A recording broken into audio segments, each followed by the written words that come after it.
बिस्मिल्लाहिर्रहमानिर्रहीम अस्सलाम वालेकुम। सऊदी न्यूज़ अपडेट के साथ मैं हूँ आफ्ताब अहमद और आप देख रहे हैं all tips video YouTube channel. मैं उम्मीद करता हूँ आप सब फ्रेंड्स करीब से होंगे। आज की इस वीडियो में सऊदी जवाज़ात के हवाले से दो अहम अपडेट आपके साथ शेयर करने लगे हैं। सबसे पहले एक सवाल जो पूछा गया है सऊदी जवाज़ात से, वो ये है कि सऊदी अरब से हरूप पर 2017 में पाकिस्तान आया था, अब वापस जा सकता हूँ, क्या तरीकाकार होगा?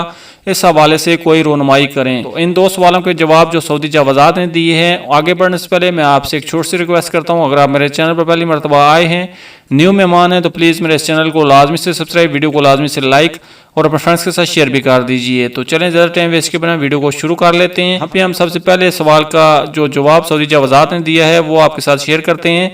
सवाल ये पूछा गया था कि सऊदी अरब से हरूप पर 2017 में पाकिस्तान आया था, अब वापस कब जा सकता हूँ? तो इस सवाल के जवाब में जो सऊदी जवाज़ात ने जवाब दिया है वो ये है कि याद रखें, सऊदी अरब में गैर मुल्की कारकुनों के लिए हरूप यानी कफील के पास से फरार होने की सज़ा काफ़ी सख्त होती है।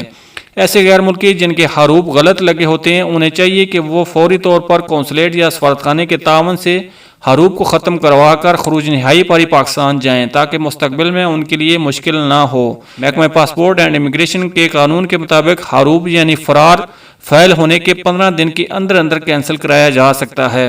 उसके बाद उसे ख़त्म करने का मरहला काफ़ी दुश्वार होता है, जिसमें यह साबित करना होता है कि हरूप गलत लगाया गया है। आपने कहा कि आपको हरूप केस पर डिपोर्ट किया गया था। इस केस में डिपोर्ट होने वालों पर पाबंदी का इतलाक मुख्तलिफ होता है, यानी हर केस की नोयत के मुताबिक इस वक्त तहकीकाती अफसर उस अमर का तयन करता है कि पाबंदी कितनी मुद्दत तक के लिए है। बाज़ केसेस में 5 जबकि कुछ केसेस में 10 साल के लिए भी पाबंदी आयद की जाती है। आपको चाहिए कि जवाज़ात को अपना पासपोर्ट नंबर और साबिका हिकामा नंबर के साथ डिपोर्ट होने की तारीख ईमेल करें। वहां से आप दुरुस्त तौर पर मालूमात हासिल कर सकते हैं कि पाबंदी कितने अरसे के लिए आयद की गई थी। तो ये थी फ्रेंड्स अभी तक की हम अपडेट जो मैंने आपके साथ शेयर की। तो अगली अपडेट्स के लिए हमारे चैनल को लाजमी से सब्सक्राइब, वीडियो को लाजमी से लाइक और अपने फ्रेंड्स के साथ शेयर भी कर दीजिए। मिलते हैं किसी नेक्स्ट वीडियो में, तब तक के लिए अल्लाह हाफिज़। पाकिस्तान जिंदाबाद।